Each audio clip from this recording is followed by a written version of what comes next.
마반야바라밀.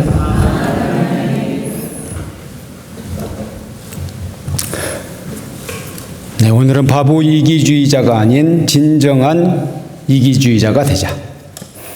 이기주의가 나쁜 말인 것 같죠? 근데 진정한 이기주의자는 좋은 말이에요. 진정한 이기주의자에 대해서 오늘 생각해 보도록 하겠습니다. 그 전에 노래 한 곡 부르고 시작하겠습니다. 노래 가사가 나와 있죠, 지금? 스크린 안 나왔습니까? 스크린 이제 나왔죠? 1절은 생략하고 2절만 하도록 하겠습니다. 1절, 2절을 순서를 바꾸는 것도 앞으로 생각해 봐야 될 것 같아요. 2절이죠. 우리 절 불광사 정말로 사랑해요. 불광의 품에서 하나 된 우리. 손에 손 맞잡고 한 마음 한 뜻으로. 사랑해요. 불광사 정말로 사랑해요. 사랑해요. 보부들 정말로 사랑해요. 이렇게 하도록 하겠습니다. 다 준비되셨죠? 우리 음반 없이 생음악으로 합니다. 우리 절 불광사 정말로 사랑해요. 불광의 품에서 하나 된 우리. 손에 손 맞잡고 한 마음 한 뜻으로.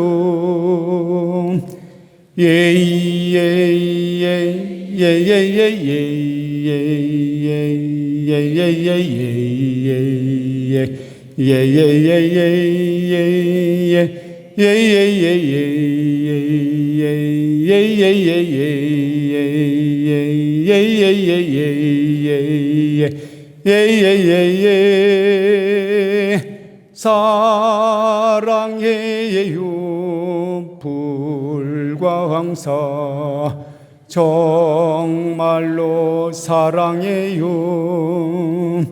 사랑해요.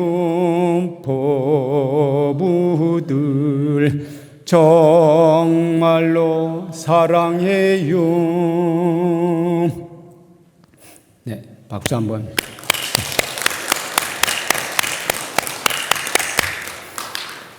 네, 이 노래를 우리 불광사 응원가로 해도 괜찮지 않을까요?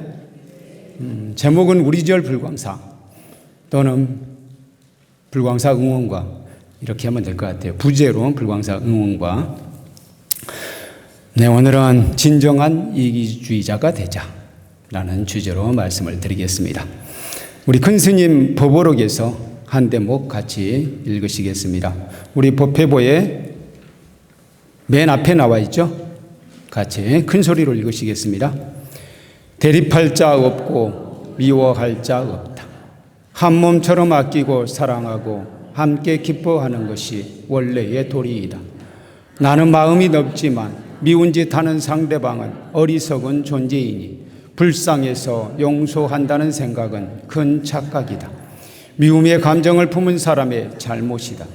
망령된 속견으로 대립하고 배척한 것이다.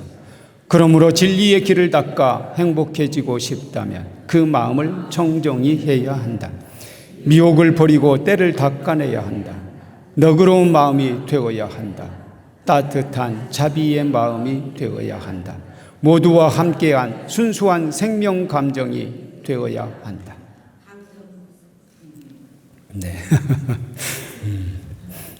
이 말씀은 우리 잘 프린트해서 아니면 필사해서 우리 책상 앞에 딱 붙여놔야 될 것 같아요.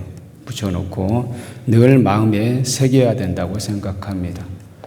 불본행 집경에 부처님의 전생에 관한 이야기가 한 가지 나오는데 그 이야기가 참 가슴을 절절하게 울립니다. 옛날에 몸은 하나이고 머리는 둘인 사람이 있었어요. 머리가 둘인데 그 둘의 머리는 따로 뇌를 따로 가지고 있기 때문에 둘이라고 할 수 있죠. 몸은 하나예요. 이 경우는 두 사람입니까? 한 사람입니까? 두 사람이요? 한 사람이라고요? 근데 그 머리 둘이 생각이 다른데요. 생각도 다르고 성격도 달라. 그래도 한 사람일까요? 좀 헷갈리시죠? 그 한 머리는 가루다이고 또 한 머리는 우바가였어요. 가루다는 성격이 온순하고 항상 친화적이고 옆에 우바가를 배려해요. 근데 우바가는 그렇지 않았습니다. 어느 날 마두가 나무라는 저는 그 나무는 잘 모르는데 그런 나무에 꽃이 아주 맛있는가 봐. 맛있고 향기로운가 봐요. 마두가 나무에서 어느 날 꽃이 한 송이가 뚝 떨어졌어요. 그런데 그때 가루다는 잠에서 깨어 있었고 우바가는 잠들어 있었어요. 가루다가 생각하기를 이 한 송이 꽃이 있는데 이 한 송이 꽃을 지금 싱싱할 때 내가 먹으면은 우리는 한 몸이기 때문에 둘 다 이 꽃의 향기를 즐길 수 있다. 꽃의 맛과 향을 즐길 수 있다고 생각해요. 그래서 내가 이 꽃을 먹음으로써 우리 우바가도 기쁘게 해줘야지 라고 생각합니다. 그래서 그 마두가 꽃을 먹었어요. 마두가 꽃을 먹었더니 우바가에게도 그 꽃의 향기가 미친 거예요. 그래서 우바가가 잠을 자다가 아주 향기로운 기운이 뱃속으로부터 위로 쭉 올라오는 것을 느껴요. 그리고는 잠을 깼어요. 잠을 깨서 이 향기가 어디서 오는 것이냐라고 물어봐요. 그러니까 가루다가 방금 마두가 꽃이 우리 앞으로 뚝 떨어졌는데 꽃이 딱 한 송이였다. 그런데 그 꽃을 내가 먹으면은 너도 이 향을 함께 즐길 수 있을 것 같아서 내가 그 꽃을 먹었다라고 이야기한 거예요. 그러니까 우바가가 화를 내면서 맛있는 거 있으면 같이 먹어야지 너 혼자 먹었느냐 라고 화를 내는 거예요. 그리고는 이번에는 이제 반대가 됐어요. 가루다가 잠이 들었고 우바가는 깨어 있었어요. 근데 이 우바가는 계속 화가 풀리지 않는 거예요.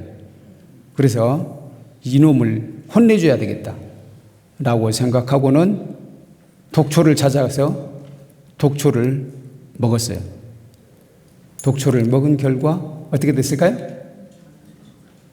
몸은 하나이니까 둘 다 죽었습니다. 바로 이 가루다가 부처님의 전생이고요. 우바가는 누구의 전생일까요? 대와다타.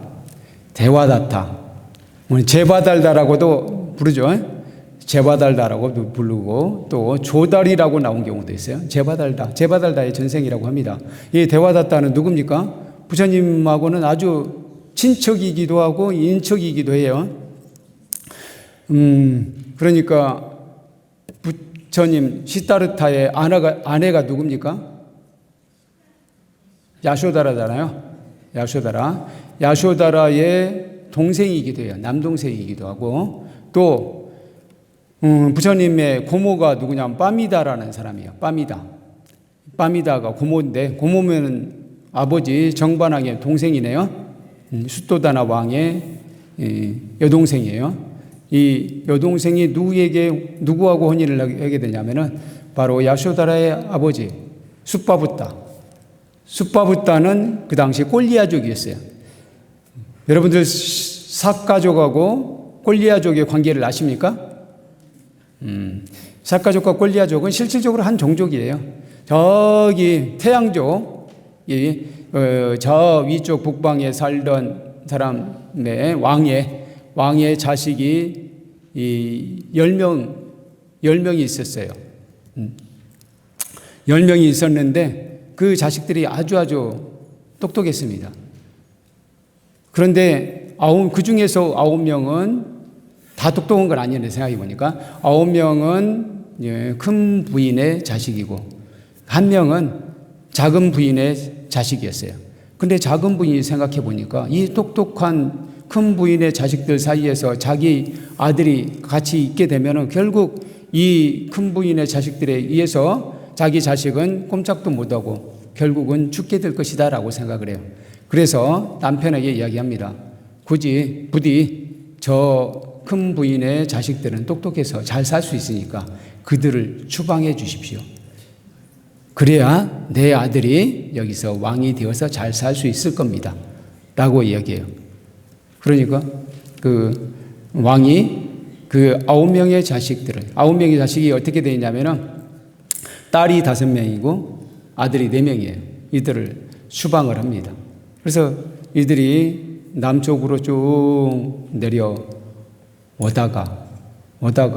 한참을 걷다 보니까 그중에 큰언니가 병에 걸렸어요.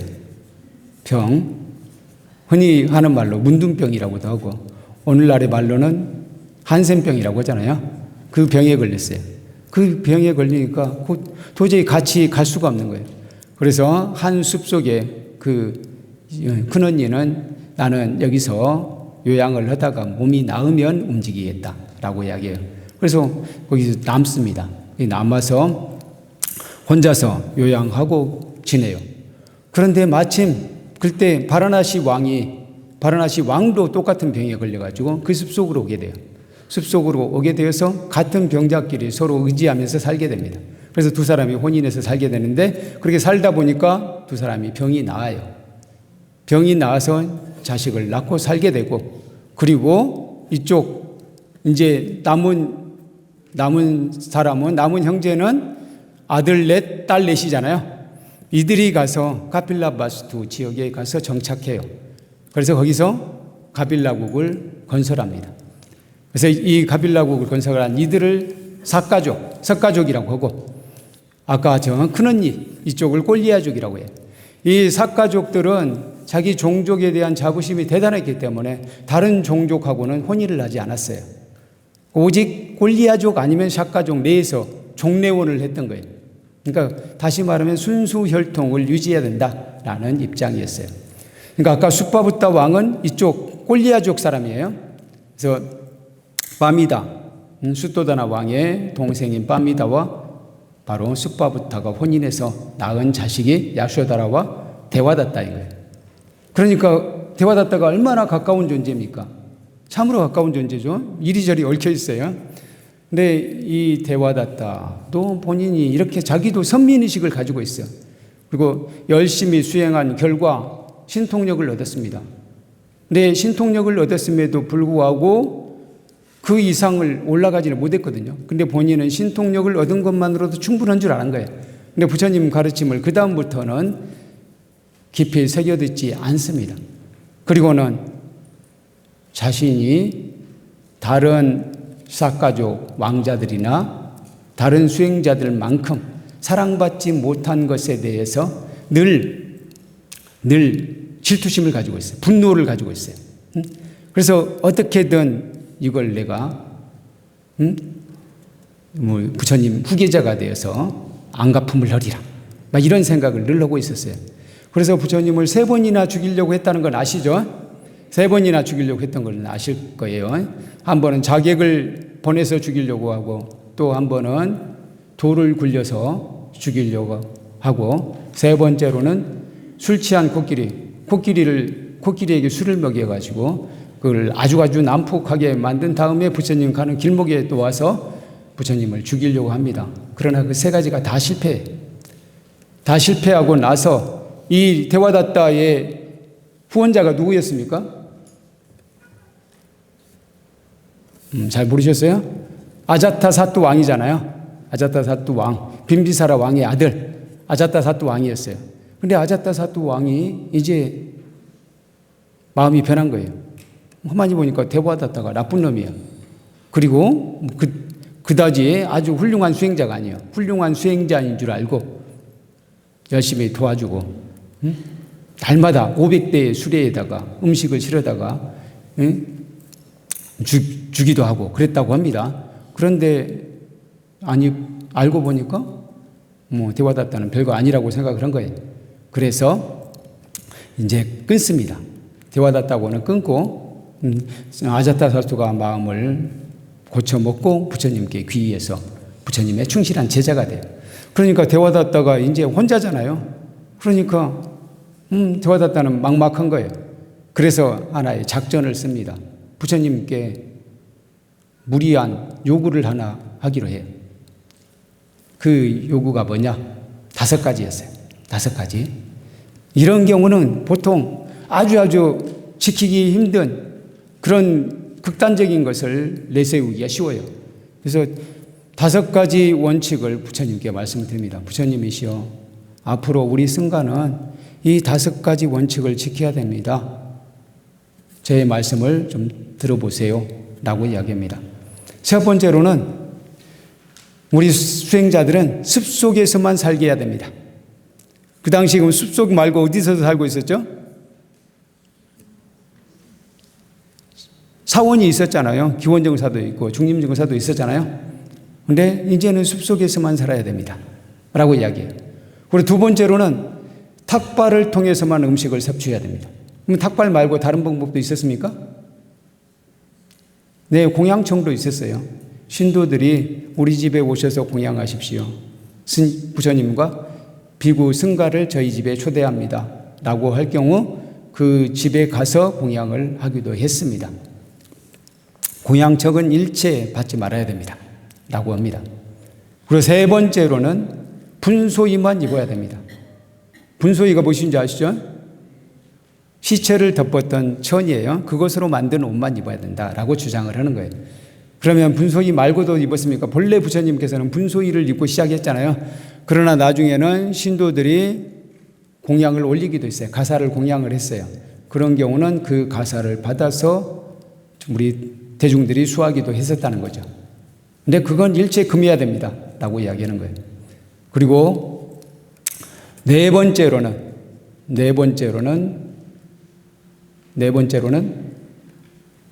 나무 밑에서만 생활해야 됩니다. 그럼 나무 밑 말고 어디에도 생활했죠? 지붕 밑에서도 살았잖아요. 지붕이 있는 곳에서 살면 안 됩니다. 네 번째 원칙. 다섯 번째로는 고기와 생선은 일절 금지해야 됩니다. 이 5가지를 제안을 해요. 우리 승가는 이렇게 되어야 청정해집니다 라고 이야기했어요. 그러면 부처님은 고기, 생선 드셨습니까? 어떻게 알고 계세요, 여러분들은?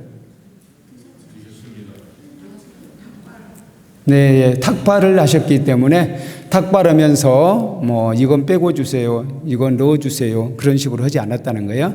주는 대로 드셨기 때문에 실제로 고기와 생선을 드셨다는 거예요. 승가가 고기와 생선을 드셨습니다. 사실 율장에 계율에도 나오지 않습니다. 그러면 어떤 계율에 고기를 먹지 말라는 게 나오던가요? 보살계에는 나옵니다. 보살계에는 우리 법망경에 나오는 보살계는 10중대계와 48경구계로 되어 있잖아요. 48경구계 중에서 고기를 먹지 말라가 나와요. 그래서 이 대화다타가 이 5가지 제안을 해요. 이 5가지 제안 여러분들은 어떻게 생각하세요? 그럴듯하다고 생각하지 않으십니까? 좀 그럴듯하게 느껴지기도 하죠. 여러분들도 고기를 먹지 않는 스님들이 좀 더 청정해 보이잖아요. 그리고 진짜로 무소유로 사원에서 안 살고 나무 밑에서 사는 사람이 좀 더 열심히 하는 수행자로 보일 수도 있을 것 같고 그렇죠.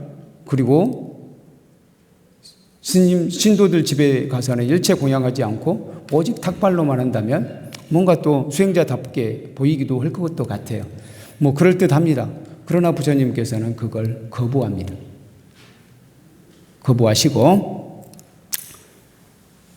그건 우리에게는 진짜 마음이 중요한 것이지 그렇게 네가 말한 그 형식이 중요한 것이 아니니라 라고 이야기해요. 첫 번째 숲속에서 살지 않더라도 그가 검소하게 살고 마음을 청정히 하여서 늘 계율을 지키며 산다면 문제없다 라고 말씀을 하십니다. 두 번째로는 뭐였죠? 첫 번째로는 숲속에서 살아야 된다 했고, 두 번째로는 탁발에서 살아야 된다고 그랬잖아요. 탁발. 근데 공양청을 받아서 신도들 집에 가게 되면 그 신도에게 좋은 가르침을 전해줄 수 있고 그 신도로서도 복을 지을 수 있기 때문에 그것도 해도 괜찮다라고 말씀을 하십니다. 세 번째로는 분소이만 입어야 된다 그랬죠? 분소이, 이미 신도들이 가사를 치어서 스님들에게 공양을 올려서 그들이 공덕을 짓고 있다. 복덕을 지을 기회를 주어야 된다 라고 말씀을 하십니다. 그래서 분소이만 입고 사는 것, 그것도 거부한다 라고 말씀을 하시고요. 그리고 나무 밑에서만 살아야 된다고 그랬죠. 그럼 지금 우리 사원을 보시한 여러 공덕주들이 있는데 이들의 공덕은 어떻게 하는 것이냐? 그리고 우리들이 이곳에서 지금 열심히 잘 수행하고 안거를, 특히 안거철에는 이 사원에서 지내고 있는데 그러면 이것들을 버리고 다시 나무 밑으로 간다는 것은 낭비다. 오히려 낭비다 라고 말씀을 하시는 거예요. 역시 그것도 맞지 않는 것이다. 사리에 맞지 않는 것이다 라고 말씀을 하십니다. 그리고 마지막에 고기와 생선에 대해서도 진짜 비린 것은 고기를 먹는 것, 생선을 먹는 것이 아니라 화를 함부로 내고 남을 질투하고 시기하고 남을 비방하고 그것이 비린 것이다. 그것이 비린 것이지 고기를 먹는 것, 생선을 먹는 것이 비린 것이 아니다 라고 말씀하셔요. 그렇게 5가지로 조목조목 말씀하시면서 너의 제안은 사리에 맞지 않느니라 라고 이야기해요. 그러니까 이 대화다따는 오히려 쾌재를 불러요. 또 이런 사람들이 하는 특징이 있잖아요.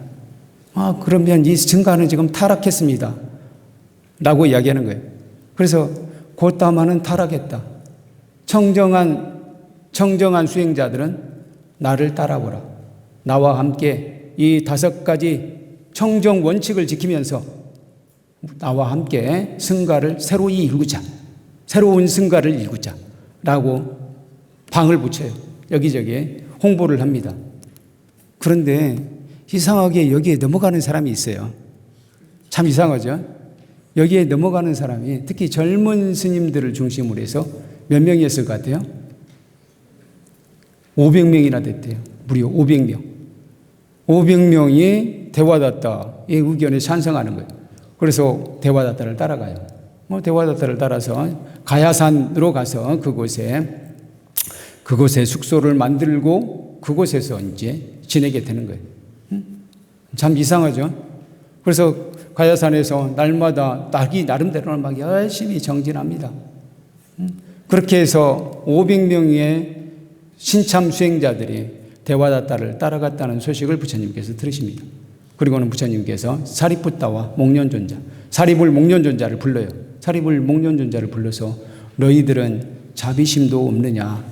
너의 후배들이 대화다따의 삿된 소견을 따라가는 것을 그냥 보고만 있었느냐? 어서 가서 그들을 잘 데리고 오너라 라고 이야기합니다. 그래서 사리불 목련존자가 가야산으로 출동합니다. 가야산으로 딱 가니까 저 멀리서 사리불 목련존자가 오는 것이 보여. 대화다따가 지금 그 500명의 비구들을 앞에 놓고 강의를 막 하고 있는데 멀리서 사리불 목련존자가 오는 것을 보고 대화다따가 이야기합니다. 여러분, 저 멀리 우리 붓다의 상수 제자인 사리불 목련존자가 오고 있습니다. 우리가 승리할 날이 얼마 남지, 이제 우리가 승리하고 있음입니다. 우리 박수로 맞이해 주십시오 라고 이야기해요. 그래서 이제 그 비구들이 500명의 비구들이 막 박수로 환호성을 지르면서 맞이했습니다. 그러니까 데와다타가 다 자기 높은 자리에 앉아서는 사리불 존자시여, 목련 존자시여, 제 옆에 앉으십시오. 두 분이 오시니까 아주 든든합니다. 라고 이야기하는 거예요. 아닙니다. 우리는 밑에 앉겠습니다.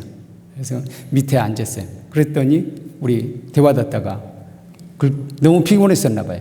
제가 계속해서 강의를 했더니 너무 피곤합니다.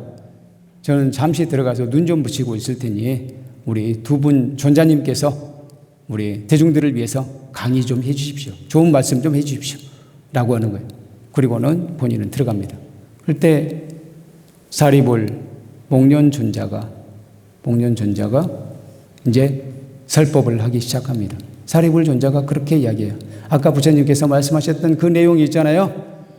고기를 먹는 것이 비린 것이 아니고 생선을 먹는 것이 비린 것이 아니고 어리석은 생각에 빠져 있는 것이 비린 것이니라. 탐욕에 사로잡혀 있는 것이 비린 것이니라. 분노에 휩쓸리는 것이 비린 것이니라. 나는 말씀부터 시작해서 여러 가지 법을 전합니다. 그러니까 이들이 가만히 보니까 데와다타가 말한 것하고는 차원이 다르거든. 그러니까 전 마음이 감화가 됩니다. 그들이 마음이 다 감화된 것을 알고 목련존자가 신통을 부려요. 신통을 부려서 이들을 전부 다 날아오르게 해요. 다 날아오르게 해서 500명의 그 비구들이 모두 날아서 부처님 계신 곳으로 착 날아왔어요. 부처님 계신 곳으로 날아와서 그 난이 평정되었다고 합니다. 그러니까 데와다타가 일어나 보니까 아주 최측근 빼고는 다 사라져버린 거예요. 그러니까 데와다타가 이제 실망한 나머지 몸져 누웠어요. 몸져 누워서 병이 났습니다. 병이 쉽게 낫지 않아요. 9개월이 되어도 낫지 않는 거예요. 9개월이 되어서야 이 데와다타가 생각합니다. 내가 죽을 병에 걸렸구나. 이제는 회생할 수 없겠구나. 라는 것을 스스로 깨닫습니다. 그래서 최측근에게 얘기해요. 이제는 내가 부처님께 인사를 올려야 되겠다. 라고 얘기해요. 그러니까 그 최측근이 이야기해요. 당신은 부처님을 배반하고 왔는데 무슨 낯으로 부처님을 뵙겠다고 합니까? 그냥 아서십시오. 라고 하는 거예요. 아니다. 부처님은 절대적으로 자비하신 분이기 때문에 내가 아무리 잘못했어도 나를 절대 미워하지 않는 분이다. 그러니 나는 부처님께 가서 참회를 해야 되겠다. 라고 이야기해요. 그래서 이제 길을 떠납니다. 아픈 몸을 이끌고 길을 떠나요. 길을 떠나서 부처님께서 계신 곳, 그곳은 사와띠 기원정사였어요. 기원정사 쪽으로 계속해서 조금씩 한 발 한 발 다가갑니다. 근데 그 소식을 부처님께서 듣게 됩니다. 아난존자가 그 이야기를 해요. 지금 데와다타가 이곳으로 오고 있습니다. 라고 이야기해요. 그러니까 부처님께서 참으로 안타깝게도 데와다타는 절대 이곳에 도착하지 못하느니라. 라고 말씀하십니다. 그리고 데와다타는 그 사와띠 근처에까지 와요. 거기 와서 어느 순간 땅이 꺼지기 시작해요. 땅이 바닥으로 내려앉기 시작합니다. 일종의 지진이겠죠. 오늘날로 이야기하면 지진이 일어난 거예요. 지진이 일어나서 봄이 점점 바닥으로 내려가요. 그래서 아무리 기어 나오려고 해도 나올 수가 없는 거예요. 나올 수가 없어요. 그래서 어떻게든 기어 나오려고 했는데 마지막 결국 이제 턱까지 내려갔어요. 몸이 턱만 남았어요. 턱 위로만 얼굴만 남았어요. 그래도 말은 할 수 있잖아요. 그때 데와다타가 참회를 한다고 합니다. 이 세상에서 가장 존귀하신 분, 열애 아라한, 열애 운공정변지 명행족 선서세간의 우상사 조장부 천인사 불세존님께 귀의합니다. 진심으로 참회합니다. 라고 마지막 참회를 해요. 그리고는 결국 땅속으로 가라앉았다고 합니다. 참 이제 서글픈 최후죠. 어쨌든 그럼에도 불구하고 그렇게 마지막에 참회했기 때문에 밀린다 왕문경에 보면은요 그렇게 나와요. 그래서 이 데와다타는 결국 여러 겁 후에 다시 벽지불이 된다. 그렇게 된 이유는 바로 마지막에 부처님께 참회했기 때문이다 라고 이야기해요. 그리고 법화경에는 나중에는 붓다가 된다고도 나오죠. 대바달다 품에는 그렇게 나오잖아요. 결국 바로 그게 그렇게 나쁜 짓을 많이 했지만 그럼에도 불구하고 마지막에 참회한 공덕으로 다시 붓다가 성불한다고 이야기합니다. 어떤 이 이야기를 통해서 이 대화다타가 이기주의자입니까? 이기주의자는 맞아요. 근데 이 이기주의는 바보 이기주의라는 거예요. 자신에게 진정으로 이익되는 것을 몰라. 아까 가루다 같은 경우, 가루다는 진정한 이기주의라고 할 수 있어요. 그러니까 내가 이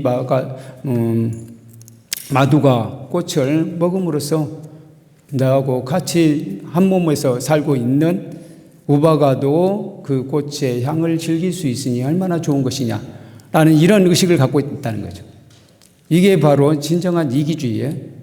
그래서 많은 경우 내 것만 챙기는 것이 우리는 이익이라고 생각할 수 있지만 사실은 그렇지 않다는 거예요. 그래서 진정한 이기주의자가 자신을 행복하게 한다 하는 거예요. 그럼 진정한 이기주의자가 되려면 어떻게 해야 되느냐? 그걸 제가 여기 써놨어요. 우리 법회보 오른쪽에 한번 보세요. 오른쪽에 밑줄을 그어놨네요. 진정한 이기주의자는 첫째, 오력을 기른다. 오력이라는 것은 제가 써놨습니다. 원력, 지력, 덕력, 복력, 체력이다. 원력, 원을 세워야 되고요. 지력은 바로 지혜를 닦아야 돼요. 덕을 길러야 됩니다. 그리고 복도 쌓아야 돼요. 복도 쌓아야 됩니다. 그리고 체력을 길러야 돼요. 이 중에서 저희가 상당히 중요하게 생각하는 것은 복이에요. 다른 것보다도 제일 어려운 것이 복이더라고요. 복은 단시일 내에 안 됩니다. 지금부터 쌓아야 되겠다 해가지고는 사실상 이번 생에 써먹기가 힘들어. 그래서 복은 내가 지을 수 있을 때마다 지어 놓는 게 가장 좋은 방법이에요. 근데 그게 바로 효과가 나타나지 않는다는 것이 참 안타까운 일입니다. 그래서 복력이 있어야 된다. 그래서 가만히 보면 그 사람이 대단한 능력이 있는 것도 아니고 열심히 노력하는 것도 아닌데 하는 일마다 잘 되는 사람이 있잖아요. 그런 분은 복이 있는 거예요. 실제로 보면은 복이 있는 사람을 당하기가 쉽지 않습니다. 그래서 복을 길러야 된다. 체력도 상당히 중요합니다. 우리는 자비로운 마음을 길러야 된다고 하는데 몸이 아프잖아요. 몸이 아프면 저절로 날카로워져요. 자비심을 잃게 됩니다. 그래서 몸이 건강해야 자비심이 나와요. 그래서 넉넉한 마음, 많은 일을 포용할 수 있는 마음도 실질적으로 체력이 바탕이 되어야 된다. 그런 점에서 우리는 항상 몸을 건강하게 만들어야 돼요. 몸을 건강하게 만들려면 규칙적으로 생활해야 되고 너무 많이 먹지 말아야 되고 또 화도 많이 내지 말아야 되고 내 몸과 마음을 잘 돌봐야 되는 거예요. 그게 체력을 기르는 방법입니다. 그래서 이 5가지 힘이 있으면은 우리는 진정한 이기주의자가 될 수 있어요. 자기 자신을 위해서 살 수 있다는 겁니다. 두 번째로 자신의 몸과 느낌과 마음을 알아차리는 것. 저는 반야심경의 첫 구절을 항상 그 이야기를 말씀을 드리는데요. 환자제 보살의 깊은 반야 바라밀다를 행할 때 오온이 공한 것을 비추어 보고 온갖 고통에서 건너느니라. 여기서 깊은 반야 바라밀다를 행한다는 것이 바로 실질적으로는 자신의 몸과 느낌과 마음을 알아차리는 것이다 라고 옛날에 한번 말씀드린 적이 있어요. 근데 이걸 자세히 이야기하다 보면 시간이 없으니까 그냥 넘어갑니다. 자신의 몸과 느낌과 마음을 알아차리는 것, 우리 불자들의 수행의 기본이 알아차림이에요. 우리 팔정도 중에서는 정념입니다. 정념이 모든 수행의 기본이에요. 정념을 통해서 선정에 들어가기도 하고 지혜를 닦기도 하는 거죠. 그리고 정념으로 우리는 나쁜 짓을 안 할 수도 있어요. 자기 자신이 무엇을 하고 있는지, 무슨 생각을 하고 있는지를 알아차리면 자신의 마음을 제어할 수 있고 나쁜 짓도 거기서 그칠 수가 있다는 거죠. 그래서 알아차림이 중요합니다. 진정한 이기주의자는 알아차림 할 줄 압니다. 셋째, 오온이 공한 것을 비추어 보고 집착으로부터 벗어납니다. 반야신경 19절에 이것도 나와요. 깊은 반야 바람일다를 행할 때 오온이 공한 것을 비추어 보고 온갖 고통에서 걷는다 그랬죠? 오온이 공한 것을 비추어 봐요. 근데 오온이 공한 것을 비추어 보게 하는 것이 바로 알아차림이에요. 자신의 몸과 느낌과 마음, 이게 가만히 보면 오온이잖아요. 몸은 색이고 느낌은 수고 마음은 상행식입니다.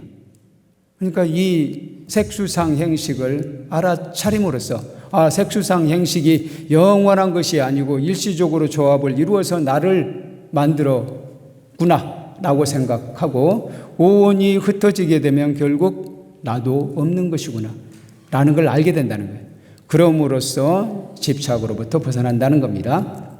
세 번째, 그것이 진정한 이기주의자로 사는 것이다. 넷째, 문제의식을 갖고 문제의 원인을 정확하게 찾아내어 해결 가능성을 확인하고 해결 방법을 실천한다. 이건 사성제예요. 그래서 이 반야신경 처음 문장에 바로 그게 나와 있습니다. 마지막에 온갖 고통으로부터 건너느니라. 이것이 바로 고성제와 멸성제가 합쳐진 거예요. 온갖 고통을 알아차리는 것, 내가 지금 고통스럽구나라는 것을 아는 것은 바로 고성제가 되고 그 원인을 찾아내서 원인을 찾아보니까 알아차림으로 찾아보니까 원인이 뭐였어요? 집착이었잖아요. 집착이라는 것을 알게 됩니다. 그래서 그 집착으로부터 벗어나는 것이 열반이라는 걸 알고 그 열반을 위해서 뭘 하게 되는 거죠? 깊은 반야 바람일다를 행한 거죠. 깊은 반야 바람일다를 행함으로써 온갖 고통에서 건너게 되는 거죠. 바로 그 이야기입니다. 문제의식을 갖고 문제의 원인을 정확하게 찾아내어 해결 가능성을 확인하고 해결 방법을 실천한다. 고집멸도를 이야기하는 겁니다. 다섯째, 오직 반야 바람일다행을 실천한다. 오직 반야 바람일다행은 아까 이야기했듯이 알아차림이기도 하고 또는 팔종도 육바람일, 십바람일이기도 합니다. 팔종도 육바람일, 십바람일을 실천하게 되면 그것으로부터 우리는 온갖 고통으로부터 건너게 돼요. 온갖 고통으로부터 건널 뿐만 아니라 한편으로는 나 자신뿐만 아니라 남도 건지게 해준다는 거죠. 남도 건지게 해주는 것은 불국토를 만들어 나가는 것이죠.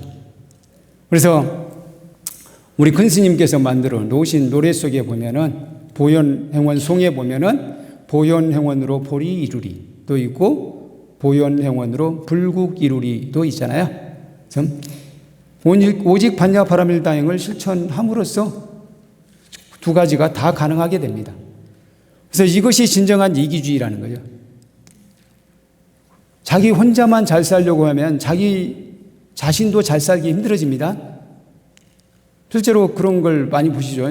나 혼자만 잘 살기 위해서 담장을 높이 쌓고 그렇게 했다고 해보시죠. 그러면 이웃 사람들이 그 사람에 대해서는 항상 질시의 마음을 가져. 그리고 도둑들의 표적이 됩니다. 그래서 어떻게 하면 저 집을 한번 털어볼까? 라고 하게 돼요. 그리고 요즘에는 도둑들도 머리가 좋아져가지고요. 어떻게든 뚫습니다. 아무리 철옹성을 쌓아도 뚫어요. 결국은 뚫게 돼요. 그러면은 그 사람들은 항상 어떻게 돼요? 뚫리게 될까봐 불안해요. 그래서 행복할 수 없다는 겁니다. 결국 마음을 열고 함께 살아가려고 하는 다시 말하면 방금 제가 말씀드린 진정한 이기주의자의 5가지 원칙, 이걸 지키는 사람들이 진정으로 행복해지지 철옹성을 쌓고 나 혼자만 잘 살아보겠다고 하는 사람들이 잘 살게 되지 않는다는 겁니다. 그래서 우리는 바보 이기주의자가 아닌 바보 이기주의자의 대명사가 누구예요? 대화다따예요. 대화다따가 되지 말아야 된다는 것이고요. 우바가가 되지 말고 누가 되자? 가루다가 되자. 가루다가 돼서 나하고 같은 몸을 사용하고 있는 나의 동료가 나로 인해서 행복해지기를 바라는 마음. 우리도 그렇게 살아야 돼요.